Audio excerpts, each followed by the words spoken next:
वर्तमान के तत्वावधान में आयोजित इस सभा में उपस्थित अध्यक्ष महोदय, माननीय विधायक महोदय, अधिकारीगण, माँ बहने, कराए हुए गार्जियन तुल्य और अम्बेडकर छात्रावास गोपालगंज के विद्यार्थीगण, मैं आप सबों को जय भीम के क्रांतिकारी नारा से हार्दिक अभिनंदन करता हूँ। समय बहुत कम है दोस्तों, आज अगर चुप रहे तो कल सन्नाटा छाएगा, कल हर बस्ती में आग लगेगी, हर बस्ती जल जाएगा। आजादी की 70 साल बाद बाबा साहब डॉक्टर भीमराव अंबेडकर की जयंतियां मनाई जाती रही हैं। तमाम वक्ताओं द्वारा इस बात पर विचार जरूर किए गए होंगे कि बाबा साहब डॉक्टर भीमराव अंबेडकर को पानी तक नहीं पीने दिया गया। तो क्या इस 70 साल की आजादी की जिंदगी को जब हम मूल्यांकन करते हैं तो आज क्या पीने दिया जाता है? बुलबुल कहती है कि गगन बदला है, मोर कहता है कि चमन बदला है, लेकिन शमशान की खामोशी यूं ही कहती कि लाश वही है, सिर्फ कफन बदला है। यदि आज इस तरह की दशा नहीं होती तो रोहित वेमुला को आत्महत्या नहीं करना पड़ता। आजादी के 70 साल बाद गुजरात में एक दलित मरी हुई गाय की चमड़ी से सस्ता एक दलित की चमड़ी नहीं होती। इस प्रकार की आए दिन जो घटनाएं घटती हैं नारियों के साथ, जिस प्रकार के सपना बाबा साहब डॉक्टर भीमराव अंबेडकर ने देखा कि अब साकार होते हुए नजर आ रहे हैं। ये समय के साथ थोड़ी बहुत परिवर्तन जरूर हुई है, परंतु जितनी तीव्र गति से होनी चाहिए नहीं हुई है। आज समस्या यहां तक आ चुकी है कि बाबा साहब डॉक्टर भीमराव अंबेडकर की मूर्तियों पर माला और विचारों पर ताला डालने की साजिशें पूरे देश में चल रही है। दोस्तों, समय बहुत कम है, मैं ज्यादा समय लेना नहीं चाहूंगा। मैं आपको बता दूं कि आज इस देश के नौजवानों के साथ, इस देश के उन लोगों के साथ जो धर्मनिरपेक्षता के पक्षधर हैं, उनके सामने एक बहुत बड़ी समस्या आकर खड़ी हो चुकी है।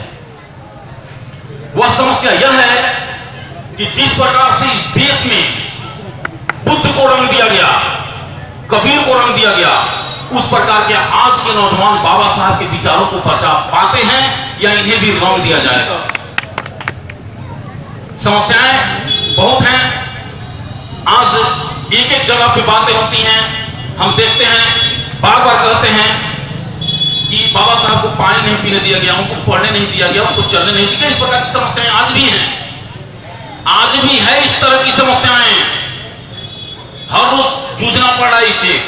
हम देखते हैं इस देश में किसी विशेष प्रकार की लोगों का कार्यपालिका, विधायिका, न्यायपालिका से लेकर मीडिया तक अधिकार है।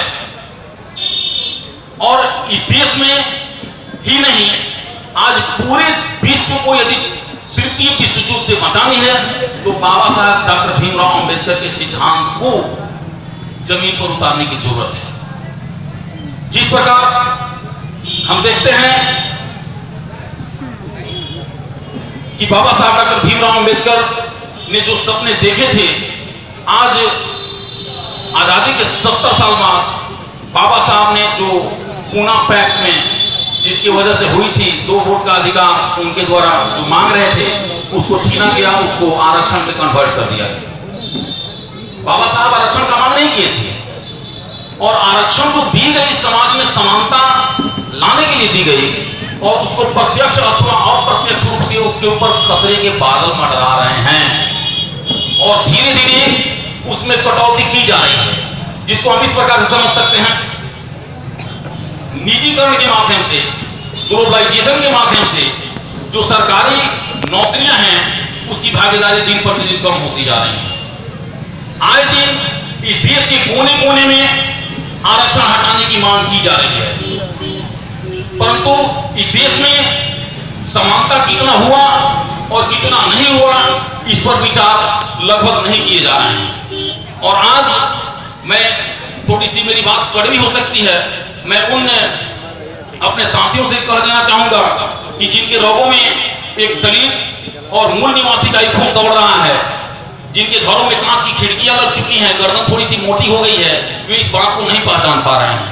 आज जरूरत है इस देश को बाबा साहब डॉक्टर भीमराव अंबेडकर के सिद्धांत पर, समानता के सिद्धांत पर, सामाजिक समरसता के सिद्धांत पर काम करने की।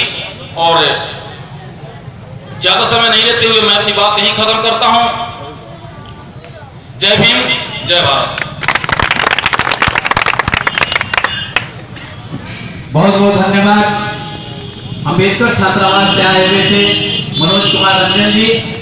वैसे है कि वो बेकार पड़ी चीजों में दाना ढूंढ लेते हैं, वो बेकार पड़ी चीजों में दाना ढूंढ लेते हैं, शहर के मुखलिस कूड़े में खजाना ढूंढ